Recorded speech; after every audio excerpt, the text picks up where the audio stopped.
আরে এভাবে আর চলা যায় না রে, জোড়া তালি দিয়ে রে। আহ, খেথা সিরি যাওয়ার।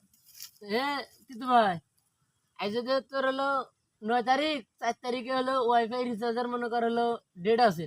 ওয়াইফাই তো রিচার্জ ফ্রি গেছে, টাকাটা দিত ভাই। তুই কেন বুঝবেন লাগছিস না ভাই? সেই কথাটা তো কবার নাই সব। রোজা পড়ছে থাকিয়া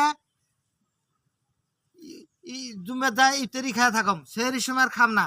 বাড়ির ভয়েতে যাম না সারাদিন থাকিয়ে। এখন এই অবস্থা চলবে না, রোজা থাকিয়া আল্লাহর ওয়াস্তে জুমের ইফতারি খাওয়া চলবে না। তো ওয়াইফাই বিল আমি কঠিয়ে দেম ভাই, কত দাও?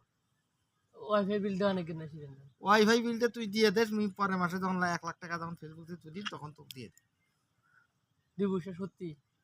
ফেসবুক থেকে টাকা আসবে তোকে দিয়ে দেবো, আমি বললাম তো। পরে মনে আনার নিস তো? না, আমি কিস্তি আলাকে বলে দিছি যে আপনার কোনো টেনশন করেন না। কয় লাখ তোমার টাকা নিছি? আমি 1 লাখ টাকা নিছি, তোমার কিস্তির টাকা আমি ফেসবুকের টাকা দিয়ে শোধ করে দেবো। কথাটা যেন মনে থাকে। হ্যাঁ, কিস্তি এলা কয়ে দিস। এইভাবে জোড়াতালি দিয়ে কতক্ষণ জুমের জিনিস খাওয়া থাকা যায় রে।